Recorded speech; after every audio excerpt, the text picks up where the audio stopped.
Most children learn about God. Some children have learned from God Himself. In this Sai Bhagavatam series, Together in Time, we will hear stories of children who learned from the divine form of Satya Sai Baba, lessons that transform lives and last a lifetime.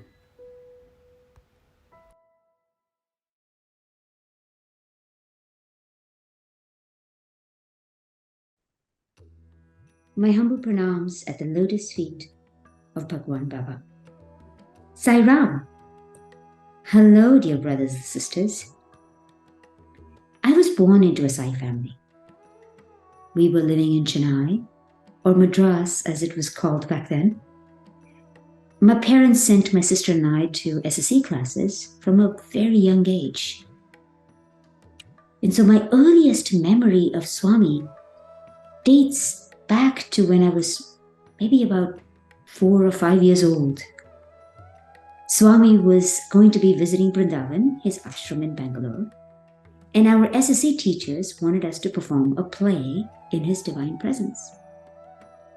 They prepared a script based on the epic Ramayana, but this one was based on the events as narrated by Rama's sons, Love and Kush. So it was a very different and original perspective. My sister had the good fortune of playing the role of Love. And I was the youngest in the group by a very long shot. So there wasn't really much I could do, or much I could be trusted to do well. So they gave me the role of being Sita's companion. That meant that all I really needed to do was walk with her. I couldn't possibly mess anything up doing that. And those days, it was customary for Swami to come up to the stage when the play ended and stand with the entire group while the oldest student had the privilege of doing Aarti for Swami. So in every one of our practice sessions, we were told at the end of the play, whoever had left the stage should come right back and wait for Swami and then stand alongside Swami for Aarti. So the play was done and I was backstage and I was playing. I completely forgot what I was supposed to do. And suddenly I heard the sound of Aarti. And I just dropped whatever I was doing and ran on stage. And I didn't know what to do because everyone was already there. Swami was standing in the middle and all the children flanked him on either side. There was no space for me because I didn't show up.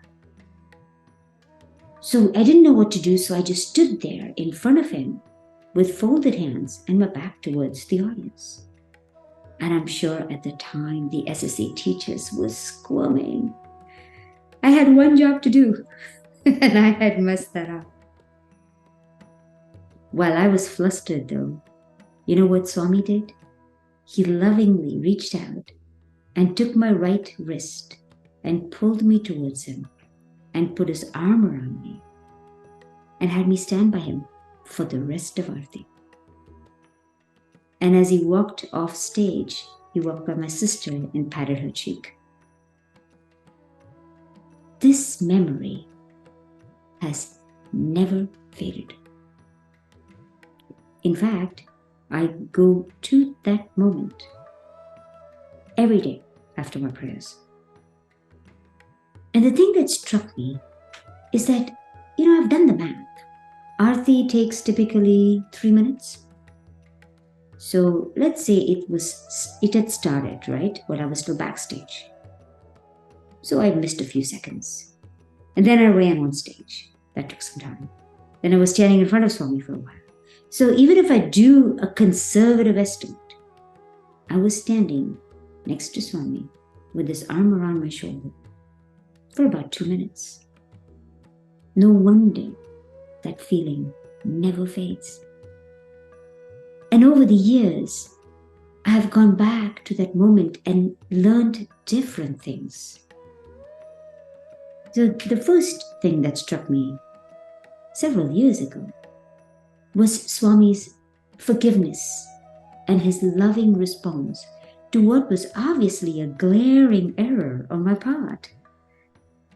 I was distracted, mind you, in the presence of God.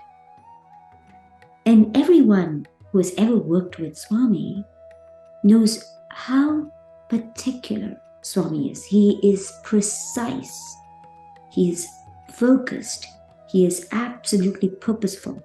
There's a reason why the phrase is God is in the details. So when I messed up, anyone that was that much of a perfectionist, you can't really blame them for being slightly annoyed. But what did Swami do? Not only did he forgive the error, he responded with an act of pure love. And it's perhaps why I've always had this deep emotional response to the bhajan Ik Baar Kshama Karo Sai, especially the second line.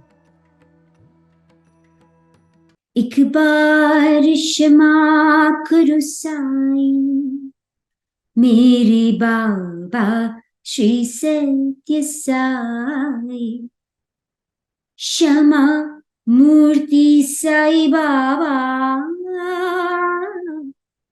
Prema Murti Satya Sai.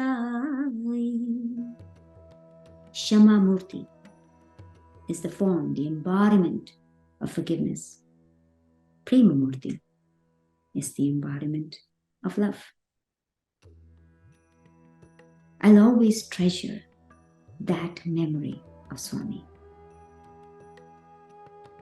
The second thing I realized over the years is that the physical gesture of Swami pulling me towards him is something I have felt every time I was distracted from my spiritual journey. Well, when I was home and I was still living with my parents, even if I was distracted, I was on the mothership. So I was sailing safely towards the light. But when I left the mothership and went on my own, and all I had was a tiny little boat, then every wave of distraction was big enough to take me off course. College, friends, job, homework, work, and everything else in the material world. They're big distractions. But as I reflect back on those moments where I could have really veered off path, just like the sound of Aarti immediately made me run back towards him, what has always pulled me back and set me back on the course of my spiritual journey was bhajans. And everyone has a different connection point to it. Swami, for me, it was bhajans. I grew up singing. I grew up learning bhajans. And that sound. And when I sing, and when I was taught to sing, and I'm sure you've seen that, you probably do this yourself. When you sing a bhajan with true concentration, you close your eyes. And the act of closing your eyes immediately disconnects you from the material world, because for that moment, it doesn't exist. It's not in front of you anymore. And then all it is that sound. And when it is the sound of God's name, it instantly connects you back, connects me back to the divine presence. And as I reflect on all those moments where bhajans brought me back, I realize it's so interesting because in this world we live, sight is probably the more dominant sense organ we use. We process the world by the way we see it, and what we see is what causes emotions, causes desires, leads to action. And yet, when you take the sight away, it is sound that then is the strongest, most powerful sense organ to connect us back to divinity.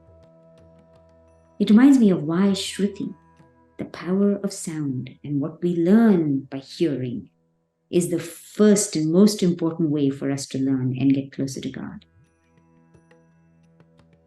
And beyond just bhajans, even when I meditate, and I meditate every day, and when I get to the depth of the silence, it is in that moment that I can hear that very soft and often completely ignored conscience guiding me on the right path in life.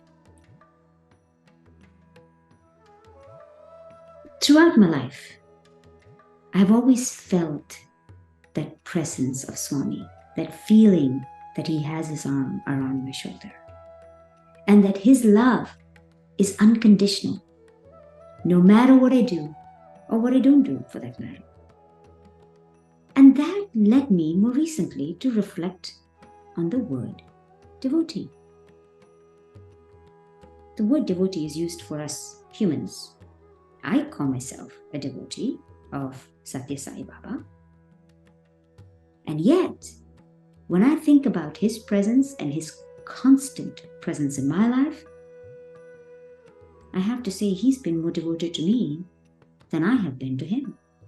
Because there's so many moments where I did forget about him, but he never forgot about me.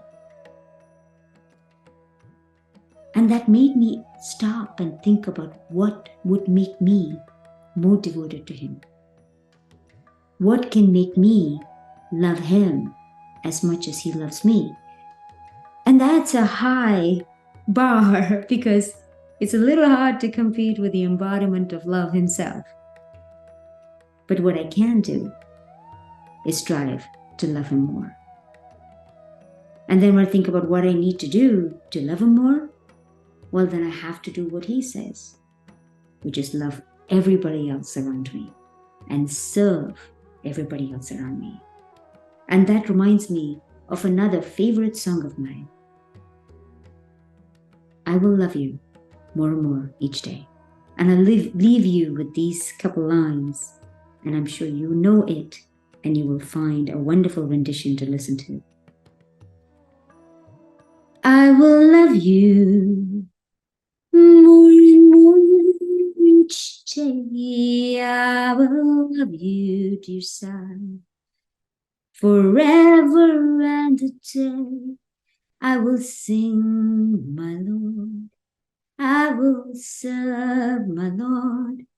I will call your name every day. I will sing, my Lord. I will serve, my Lord. I will call your name every day. And that's all I can do, is strive to love him more every day. Sai Ram.